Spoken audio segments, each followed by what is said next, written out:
Assalamualaikum warahmatullahi wabarakatuh. Apa kabar semuanya?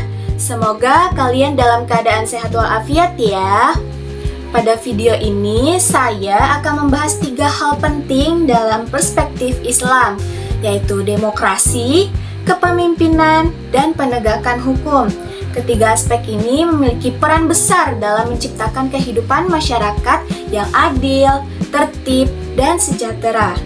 Islam juga memberikan pedoman mengenai bagaimana pemerintahan dijalankan, bagaimana seorang pemimpin bersikap, dan bagaimana hukum ditegakkan secara adil. Baik, kita langsung saja mulai pada materi yang pertama, yaitu demokrasi. Menurut Abraham Lincoln, demokrasi adalah pemerintahan dari rakyat, oleh rakyat, dan untuk rakyat. Artinya, kekuasaan berasal dari rakyat, dijalankan oleh rakyat atau wakil yang dipilih rakyat, dan bertujuan untuk kesejahteraan rakyat. Menurut Abdurrahman Wahid dalam Vanita dan Saputra tahun 2024, Islam memiliki keselarasan dengan demokrasi. Hal ini didasarkan pada beberapa alasan. Yang pertama, Islam merupakan agama yang menjunjung tinggi supremasi hukum, sehingga setiap individu memiliki kedudukan yang sama di hadapan hukum. Lalu yang kedua, Islam menerapkan prinsip musyawarah atau syura sebagai sarana untuk mencapai kesepakatan dan menyatukan berbagai pandangan dalam masyarakat. Lalu yang ketiga, ajaran Islam mendorong perbaikan kehidupan yang berorientasi pada kemaslahatan dan kesejahteraan umat. Lalu yang terakhir, keempat, baik Islam maupun demokrasi sama-sama menempatkan nilai keadilan sebagai prinsip yang harus diwujudkan dalam kehidupan bermasyarakat dan bernegara. Baik, materi selanjutnya adalah kepemimpinan dalam perspektif Islam. Islam sangat menekankan pentingnya kepemimpinan. Bahkan dalam perjalanan yang singkat sekalipun, umat Islam dianjurkan untuk menunjuk seorang pemimpin agar segala urusan dapat berjalan dengan tertib dan terarah. Dalam menjalankan kepemimpinan, seorang pemimpin hendaknya meneladani, misalnya, sifat-sifat Rasulullah SAW, yaitu yang pertama, sidik atau jujur. Kejujuran merupakan dasar utama kepemimpinan. Pemimpin yang jujur akan memperoleh kepercayaan dari masyarakat, sedangkan kebohongan dapat menimbulkan konflik dan hilangnya kepercayaan masyarakat. Lalu yang kedua, amanah atau dapat dipercaya.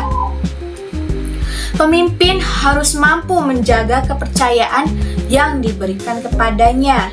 Sikap amanah membuat masyarakat yakin bahwa pemimpin menjalankan tugasnya dengan penuh tanggung jawab. Yang ketiga, fatonah atau cerdas.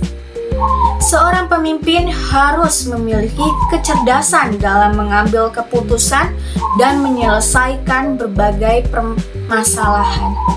Dengan kecerdasan yang dimiliki, pemimpin dapat mengelola organisasi atau masyarakat secara efektif.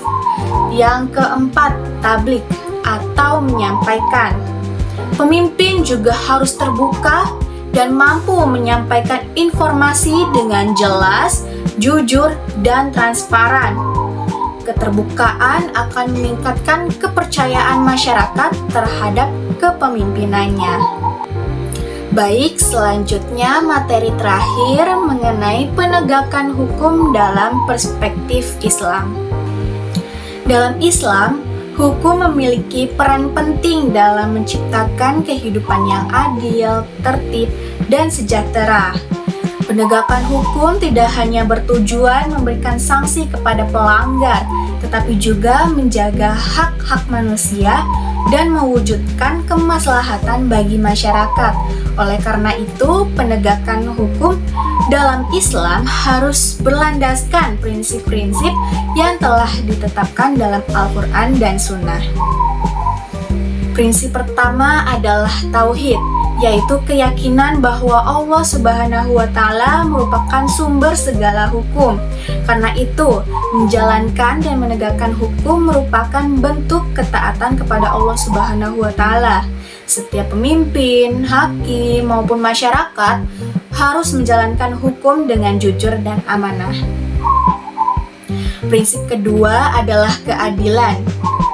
Keadilan merupakan tujuan utama penegakan hukum dalam Islam. Hukum harus berlaku sama bagi semua orang tanpa membedakan jabatan, kekayaan, suku, ras, maupun kedudukan sosial.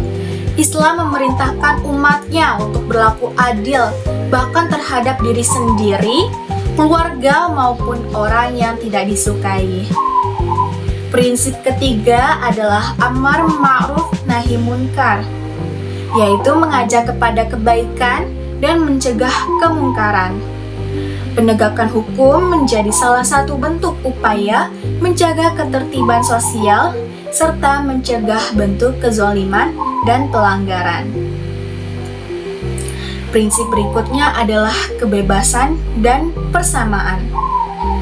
Islam menghargai kebebasan manusia selama tidak melanggar hak orang lain dan ketentuan syariat. Selain itu, setiap manusia memiliki kedudukan yang sama di hadapan hukum. Tidak boleh ada diskriminasi dalam proses penegakan hukum. Selanjutnya, terdapat prinsip ta'awun atau tolong-menolong, yaitu kerjasama antara pemerintah, aparat penegak hukum, dan masyarakat dalam menjaga ketertiban serta menegakkan keadilan. Selain itu, Islam juga menjunjung toleransi dengan mengedepankan kemudahan dan kemaslahatan tanpa mengabaikan keadilan. Prinsip terakhir adalah musyawarah. Dalam Islam, berbagai persoalan hukum dan kemasyarakatan dapat diselesaikan melalui musyawarah untuk mencapai keputusan yang adil, bermanfaat bagi semua pihak. Kesimpulannya, demokrasi, kepemimpinan, dan penegakan hukum dalam Islam sama-sama bertujuan mewujudkan keadilan dan kemaslahatan masyarakat.